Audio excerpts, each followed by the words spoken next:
Hey guys, welcome to Draw Kings. I'm Pat. And I'm Evan. And today's episode is Worst Christmas Grinch. So today, each of us are going to draw our own version of a Christmas Grinch. So like a real holiday Scrooge. Someone's going to mess up your holiday. A real son of a bitch. A mean guy.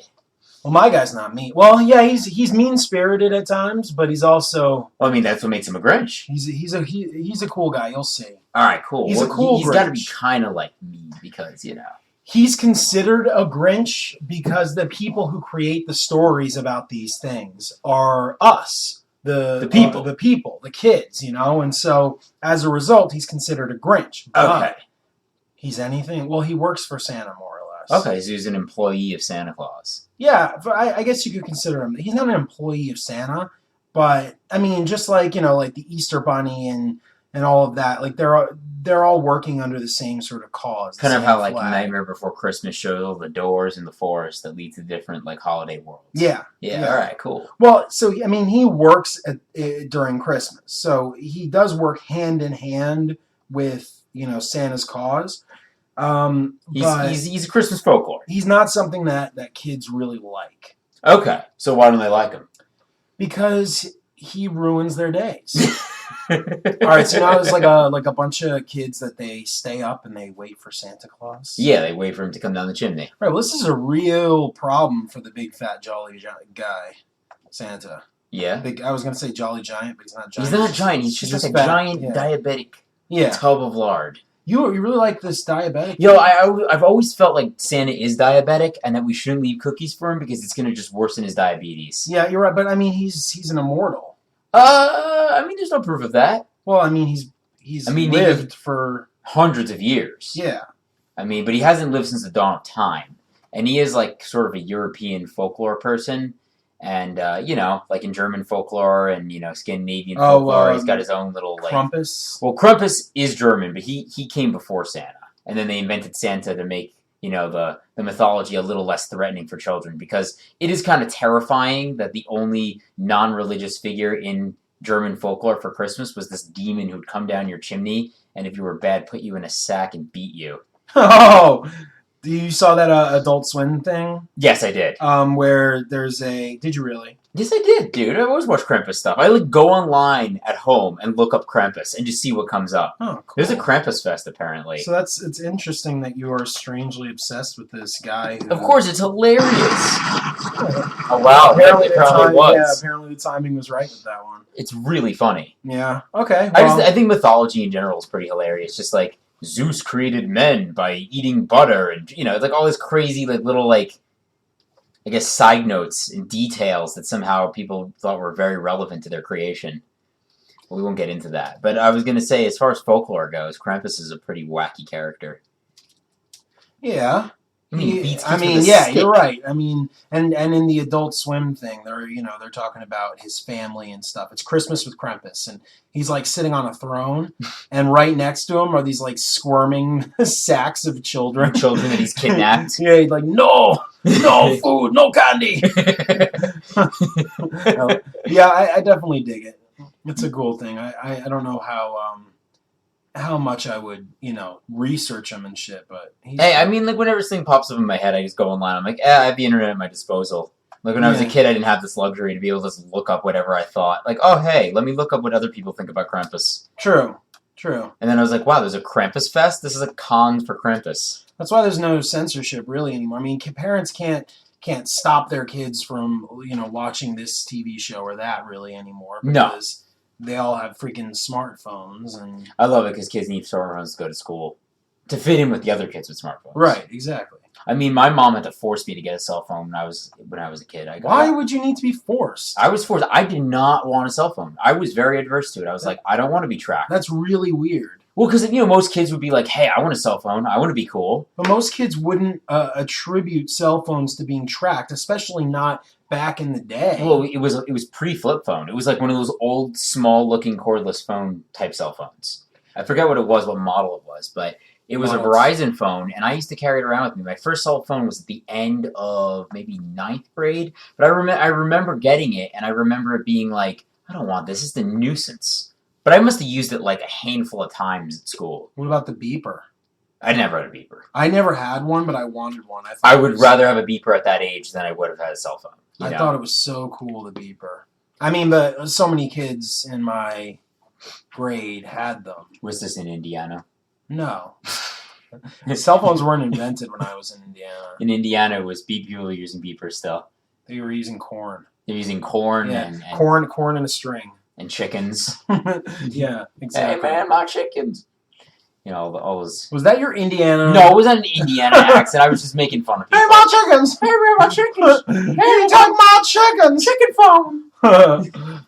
Hey, Zeus, for reals. Exactly. Hey there, son. How's it going? Hey there, son. How's it going? How's it going? Oh my God, there's snow on the stairs too. Got a whole You want to get those? Hey there, my stars. I got a full freezer full of popsicles. You really do that well. Actually, I cannot attribute that to my own skill. There was a friend I had in high school who did that really well. And I just listened to him for like weeks until I picked it up. And I carried that into college doing that one accent. But you tend to be really good at accents. Did you ever do the repeat after me thing? The hey fiddly diddly diddly skiddly. I'm terrible at that stuff. I am terrible at that stuff. Well, yeah. I did that in. Well, Pat's an actor, guys. Yeah, I have acted indeed. Indeed, yes. A long time ago, I was an actor. Prior to the Great War. Your voices are great. See, I was in a play. I was the lead in a play. Where I was a British investigator / that's that picture on your wall. Killer, yeah, exactly. And I had a British accent. They gave us a CD beforehand and had us, learn the British accent, and I was really good at it. It's kind of tight. They gave us awards at the end. And there was this one kid that I hated so much. And they gave him an award for the most diverse accent, the most ever-changing accent, because he couldn't hold an accent. He couldn't hold the accent, so it kept changing over and over again. I think also the problem with doing an accent is people try to exaggerate too much, and if you're going to do an exaggerated accent, you should probably just really exaggerate it to make it comical. But if you're trying to make a serious, believable character, you really can't do an overdone accent. It's going to sound awful. Well, the problem with accents is that you can't, unless you have consistency with it, it's basically screwed. You have to, even if your accent is total bullshit, it doesn't you just gotta roll with it. Right. If you can hold it consistently, then it's considered, a success. So, breaking away from that for a moment, what is this face coming out of a tree? Okay, so Santa Claus has a big problem with children waiting up for him. And so he needed a solution, someone to, solve this problem. And so he turned to Ross the Grinch. Ross the Grinch? Is this his cousin? You don't know. He's no relation to Santa Claus, but because of his particular set of skills, Santa hired him to basically scare the shit out. Well, initially it was, get these kids away from the fireplace because they're going to see him when he comes down. Right. I mean, Santa was put off of his schedule was thrown off so many times because he would wait at the top of rooftops and God, when are these stupid kids going to bed? When are they going to come down? Exactly. Because then he has to sit there and he's going to be late for everybody. Right, exactly. And that's why I didn't get my presents for 10 years. Yeah, I mean, you'd be surprised how many missing children's cases were really just Santa getting fed up and fucking taking them. That's what the whole Krampus thing. No one can know. No one can know. That's why Santa's gone through 6 wives and they're all named Martha because every time he comes back, he's only attracted to women with Martha. Yeah, no, he changes their names. He basically steals kids and then all the girls he keeps. And so does Santa go to folklore singles meetups? Does he go to above 300, above 300 single meetings? Yeah. Or does he go to above 50s and get these women who don't really know he's Santa? Yeah, exactly. He steals children and raises them basically to be Martha. But aside from that, yeah, as far as singles mixers and shit like that. Because I could totally see him going to one of those. I mean, aside from Easter Bunny and the Sandman and whatever. Krampus. Krampus definitely shows up, but he doesn't. He and Krampus are basically one and the same. Well, they're biffs. Right. They're total biffs. For reals. Yeah, Krampus is just the mean side. Santa needs Krampus in his life to remind him that it's okay to shake his hand a bit. And Santa's in Krampus's life so he doesn't kill everybody. Yeah. Yeah, exactly. But see, the thing is, I mean, Krampus. What's this guy's name? Fuck, Ross the Grinch. Ross the Grinch. Hey, Mom. He's not a killer. He's really like a chill guy. Oh, he's chill, but he's still got this Grinch persona because I guess he looks really mean. Right. So humans like think, oh, maybe he's like anything I feel on Christmas that's negative must be coming from this weird looking dude. Well, people have definitely caught him coming down the chimney. The funny thing, he doesn't come down. Oh, he comes out of a tree. Right. Okay. Right. So the funny thing about this guy is, he's like a mean motherfucker, and so one day he was prescribed medical marijuana. Oh, okay. Right? From the North Pole health insurance. Right. They legalized pot way before. A long time ago, like what, 300 years ago? Yeah, so long ago. They realized that like eternity was miserable without, some kind of, diversion. Something to take off the edge of. Right, man, yeah. exactly. And so as a result, he became this totally chill guy, and Santa realized like, oh wow, this like scary ogre thing is, he's a really nice guy. He's a nice dude. All right, so this gremlin goblin guy. Right. So how big is this guy? Is he to scale right now? Yeah.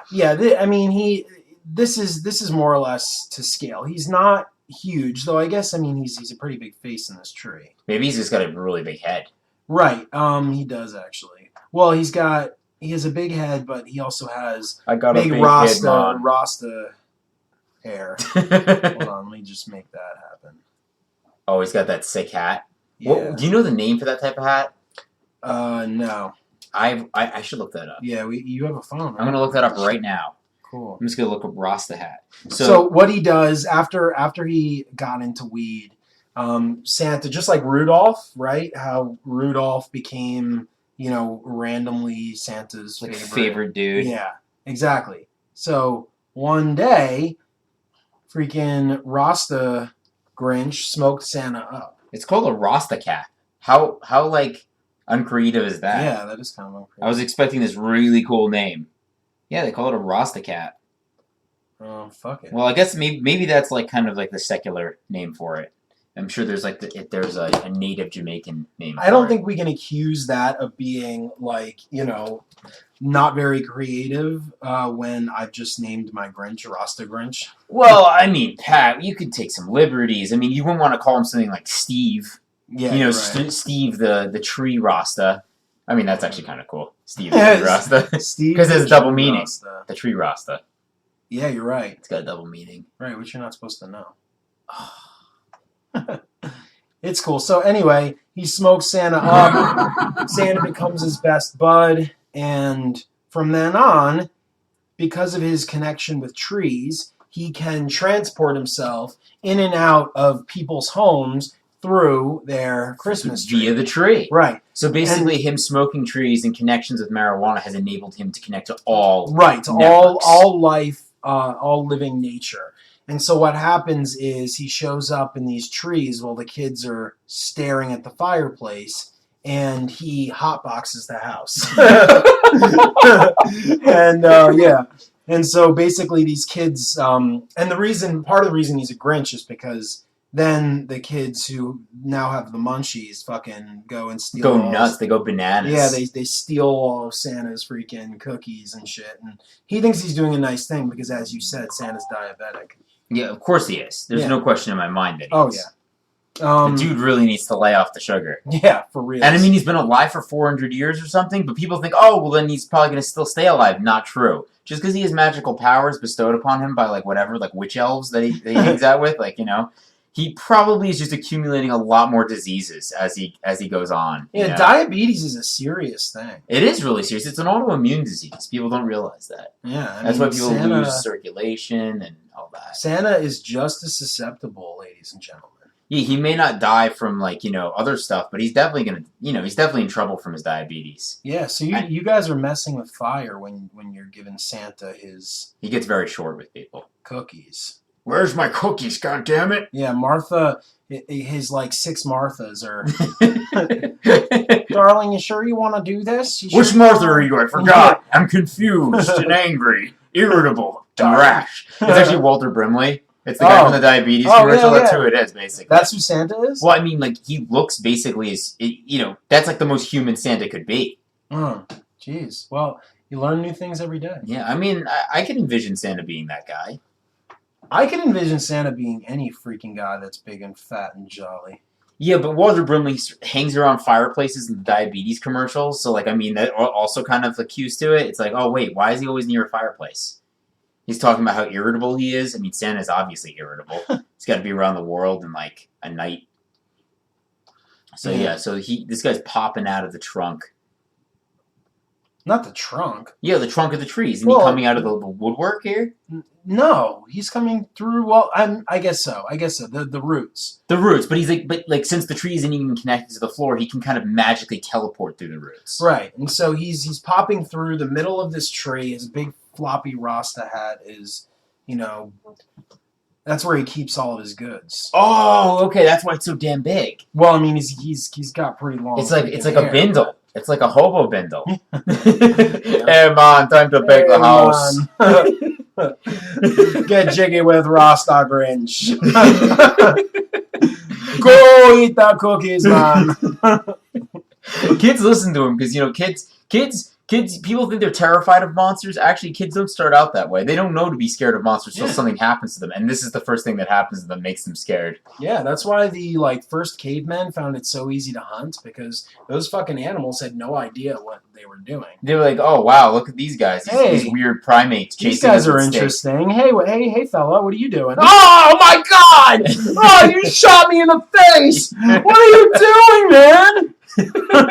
And then the one caveman was like, "It'd be awesome if I took home a cute baby saber-toothed tiger and kept him in my cave." I don't know why that seems cool, but it is. Yeah. And now we have house cats. Yes, we do. That is totally cool. Yeah, exactly. There's something about humans wanting to take animals and bringing them home. Like, all right, you're coming home with me. I don't have any friends.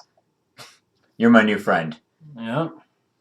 Yeah, I mean, that's what happened with dogs. We freaking domesticated. Actually, I mean, there was I don't remember what it was from, but there's some story or whatever that dogs actually domesticated us.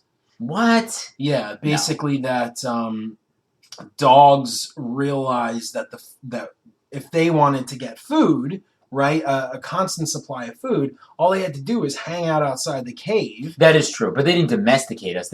They kind of were in a joint domestication with us. Yeah. They kind of had a mutual agreement. I think that's why they call a man's best friend. What the hell do we get? I mean, I guess we get protection, love, loyalty. We also get exactly an alarm system. Yeah. So you can go to bed and then dog's like, "Hey, why is this mammoth creeping up on us?" Yeah, for reals. Oh man, we always go off and on a tangent to the prehistoric era. We always talk about dinosaurs or something like that. Yeah.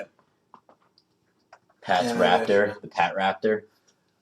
I am a raptor, doing what I can. Gonna eat everything until the appearance of man. Damn. Yo, see me living beneath the soil. I will come back, but I'm coming as oil. Wow, you could have gotten that job that Robin Williams did if you were there. Yeah. That sweet job for that guy. Yeah, fuck yeah. All right. I can't believe you memorized that. That's awesome. I mean, I actually saw Mrs. Doubtfire a few days ago. Oh, wow. I love that movie. I used to watch it over and over as a kid. Really? Yeah. Do you know what I watched over and over again? And I was relatively young, but I guess it couldn't have been that long ago. Whatchamacallit? Fucking Hitchhiker's Guide to the Galaxy. I've never seen that movie. You're an idiot. I've never seen that movie. Nor have I read that book. How do you consider yourself a human being? Or a sci-fi fan. You freaking go online and search Krampus, but you can't watch freaking... No, man, because Krampus is so much more relevant. You suck. Dude, he's going to come down... Look, I can muse and think about all the possibilities of the universe and, maybe this can happen. But I am terrified and under physical pain if this demon comes down my chimney. He's going to smoke you out. Dude, well, your guy is. Krampus wouldn't. He would just come down my chimney and beat me. Oh, you're right. I mean, that would be kind of a cool fight scene, though. Yeah, it would. I would totally fight back and beat the crap out of him. You think so? I would try, at least. I mean, you're a tough guy. I may be able to beat him. He's used to fighting kids. That's the thing. Yeah, you're right. He's got no competition.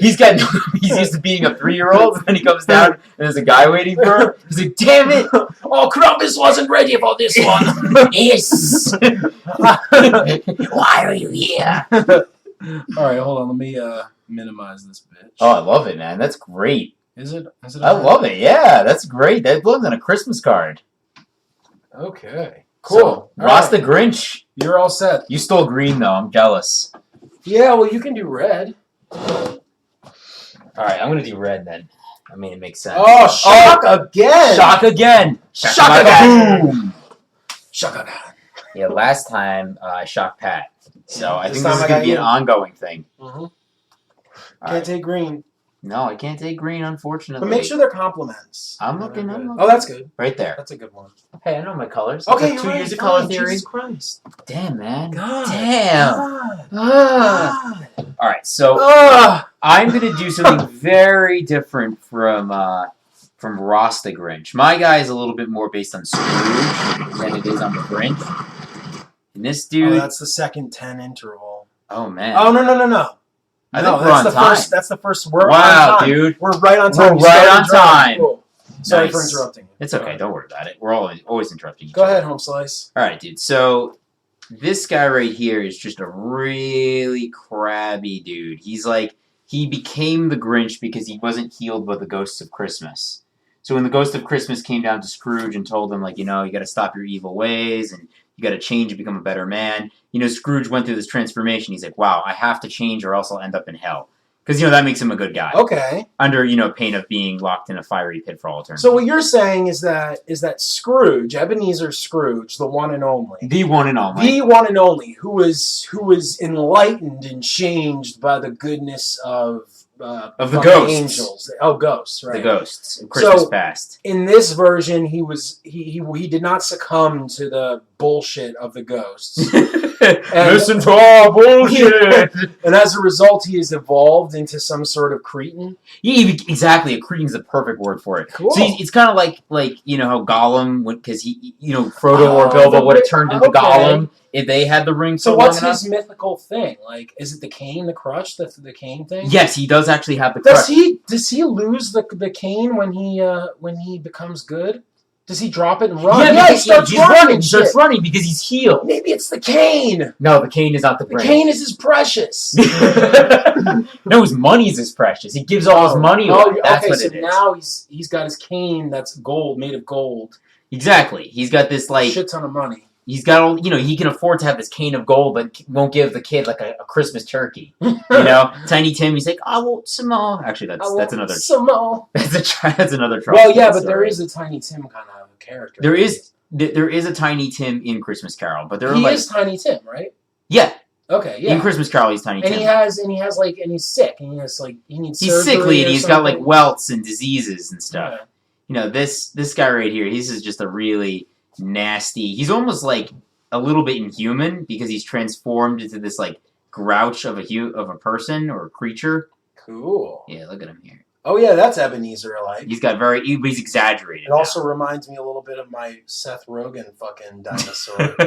You always have the underbite, you son of a bitch. I love the underbite. Ever since you saw me, you were like, God, this is my... People could look like that?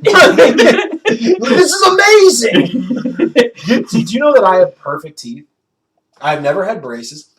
Damn, your teeth are perfect. Yeah. Mine are not. Never had braces, no underbite, no overbite. I had braces twice, which was very painful. My brother had braces. I feel for the bracially impaired. Well, the thing is, like, I didn't really mind having braces, but recently I cracked one of my teeth accidentally on a bottle, so now I have to go back. Let me guess. You were trying to open the bottle top? No, I actually just swigged the beer too quickly and chipped my tooth. Oh. Not like my front teeth. But, it's still there. I've got a funny bottle story. Oh, tell me. Well, it goes back to my days in the Bronx when I believed that I was a savior of the people being bullied. Anyway, it was just an excuse to be brawlic and stupid. But I would be in a bar, someone would be a bully or like a real jerk, and I would engage them in hand-to-hand combat? Yeah, I mean, that was sort of the hope. But anyway, this one guy... We're outside, and he has like forced himself on this girl. Oh, that's terrible. Yeah, he was kicked out of the bar, and he was he was wearing this bandana over his face. Like it was clear that he was there. He had bad intentions. Right. He was there for bad things. And so then he went outside and started messing with the people that were in the line. And so I walked outside, and back then I smoked cigarettes, so I smoked a cigarette, and I walked outside and I started something up with him, and quickly we had a circle of people around us. And, Okay. I swung, he ducked, he swung, I ducked, and then people start gasping behind me, like freaking out, and I'm worried because I had been cut before, like I'd been hit, and my eye had been screwed and stuff, and so I was worried that maybe I was like in shock and I had been really seriously injured. Well, did he have a knife on him? That was what he had. Oh my God, that's terrifying. I wasn't cut then, but he had swung at me with a knife that I ducked narrowly, and I was so shit-faced and amped up by this crowd that I start looking around me for a some sort of advantage that I could fight this guy. You could off. use, yeah. And so I look in the garbage can, and there's this bottle, right? And I'm like, oh, I'm gonna smash this bottle and look cool. And I'm gonna pick up this bottle, and so I pick it up, and I'm like, yeah, you guys want to see me? And people are cheering, and I'm like, all right, and I go to smack it, and it's a freaking plastic, one of those hard plastic Budweiser bottles. The ones they have at like Bamboozled. Yeah, and it's just dense. Oh. And I felt like such a fucking idiot. Was this now just going back to Christmas, was this on a Christmas, was this during the winter? Actually, it was very, very close. This is a Christmas tale. Yeah, this was this is perfect. This was like a New Year's sort of area. Oh, wow. Yeah, but I've grown out of those sort of vigilante days. I still am very opposed to bullies and bullying. And of course, but violence generally, honestly, and I've been there in your shoes before, is not the answer. Yeah, no, it really isn't. The funny thing is with me, like this kid who is like a gangsta sort of guy. He always used to call me the almost fighter, and he wasn't there for my fights, but when he would be there, I would sort of engage, but while simultaneously sort of talking my way out of it. Talking your way out of it, because it would be a situation call where yourself I was a coward. It's nicer to be alive and a coward than dead in a heat. I was sort of the not the instigator, but the propagator of violence, and also the mediator, and so it was an interesting situation. But yeah, damn, you learn something new every day, guys. Pat the vigilante. Yeah, I've always wanted to be the hero, save my family from a meteor or something. The bad guys. Yeah, some situation, but I'll help you, brother. There's an alien down the street. Yeah, I feel like I would be right at home in like one of those situations where everything's on the line and you have to show what you're made of and what and But these days I'm much more laid back. Yeah, level-headed, and I don't really drink anymore. I don't do drugs anymore, and so I think I'm a little more on the level. But yeah, well, there's gonna always be moments. I mean, I've been surprised. I always thought of myself like, oh, well, one day maybe I'm gonna have to help somebody out, and I've actually been in those pretty serious situations before with CPR being involved. Oh yeah. Yeah. Oh yeah. Absolutely. I saved someone from a water situation in Jamaica. Wow, I saved someone in North Carolina. Oh yeah, well I saved someone. Damn, no, it's interesting, dude. Yeah, it's cool. So ask me about my dude here. Yeah. So, by the way, this guy looks so cool. You like him? Yeah, I really like him. I like the little peach fuzz that's around him. He is so like. I like the style of him. The sort of thin to the joint, and then bulbous in areas and decrepit. Well, it's because he's so gnarly. It's a really cool cartoon style. I really like it. Yeah, Pat's been motivating me to do more cartoons. I generally don't like doing cartoons. I kind of always used to just draw really creepy illustrations. But the thing is, you and I, our home, where we are most comfortable, is life drawing and realism. Yeah, realism. And the thing is, it isn't really a challenge anymore for us to sit and draw some. I mean, it's It very is, important to continue doing it. It's very important because you're always learning. You're never the best that you're going to be. no, you can always get better. Right. But the fact is, my whole life I've been doing that, and your whole life you have been doing that. So it's kind of nice to do something new, Mhm. and kind of being like a fish out of the water is important. Yeah, and this will help improve that too. You know, what you learn drawing cartoons and trying to sort of caricature, um, the features of something that is realistic. Figuring out what looks good. If I make this thinner and this bigger, this longer, this shorter, this fatter, how does it look? How does it affect the mood of the character? And the only way you can do that is by caricaturing things. Yeah, absolutely. By simplifying them. Yeah, exactly. Simplifying and expanding, and that's what cartoons let you do, and it really is cool. It's kind of cool, exactly, and you can get an idea quicker. And that's the other thing. It's such a nice payoff because when you have a big picture that takes you a month to draw, the payoff is so slow. It's very rewarding, but payoff is kind of slow, and you sometimes lose track of where you started. You're like, why am I doing this anymore? You know what? The first portrait I did, like this summer, was the very first portrait I ever did. I mean, I've always done. I can't believe that. I have always done sketch portraits and shit. But I'm talking about the first fully realized, realistic, photorealistic portrait that I ever did was this summer, and it was Mel Clark of Suicide Girls because I saw her on TV and I thought she was gorgeous. She is gorgeous. So I spent a month and a half, 2 months, a month and a half working on this one portrait. And I was so, involved in it that I lost hope of things. I was really focused and really engaged. First of all, it was a totally horrible technique that I was using. I was basically picking every single pixel. I was going in and figuring out the color of each pixel, and that's so mathematical. Yeah, I was making it like a photo, and it was just too much. And the portraits that I've done that followed have been 5 hours.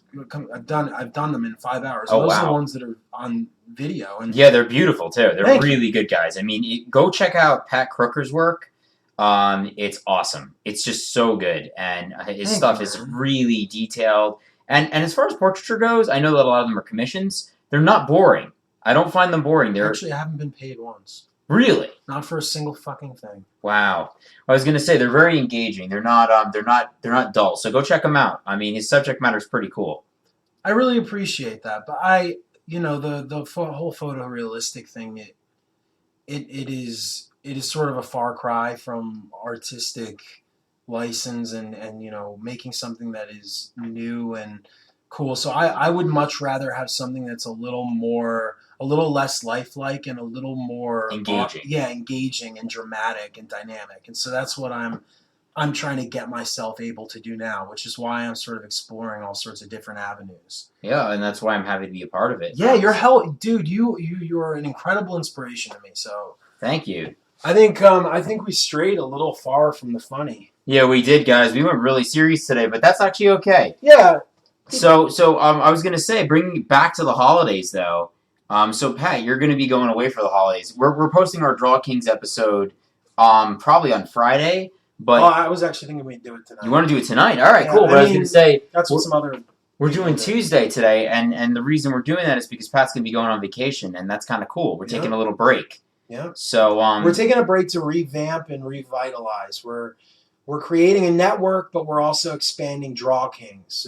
Draw Kings this format will remain on Fridays, but we're going to have a much more comic-driven show. Yeah, a comic-driven show where there's it is very on the spot and spontaneous, but it is also we will be writing out a really funny storyline, and our characters are going to be really, really, really wild. So yeah. So please stay tuned. Go and watch it. When we have, we'll post some links. It's going to be really funny. Yeah, you guys are going to dig it. I'm sure of it. It's.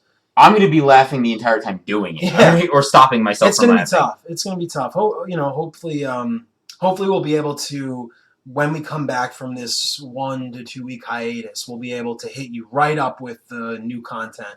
But at the very least, we will have our next show be just the same standard format DrawKings with everything up to date, the website, the banner, everything.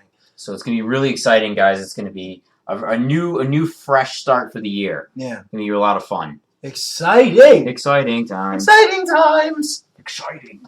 All right, cool. So I'm about done. Yeah, this is great. This is really good. Okay, you want to try out the zoom feature? Oh yeah, let's try out the zoom feature. So press that. Move. No, pull back from the screen. Now go back, and it's up and down. Oh, that is so cool. So I mean, you should. We're gonna move around. Small. It shouldn't be that small. Make it relative. Cool. So anyway, yeah, I'm gonna bring it in. Oh, there we go, guys. All right, so finishing it off. Those are both of them right there. Cool. All right. Awesome. Thanks for watching DrawKings. I'm Pat. And I'm Evan. See you next time. Merry Christmas.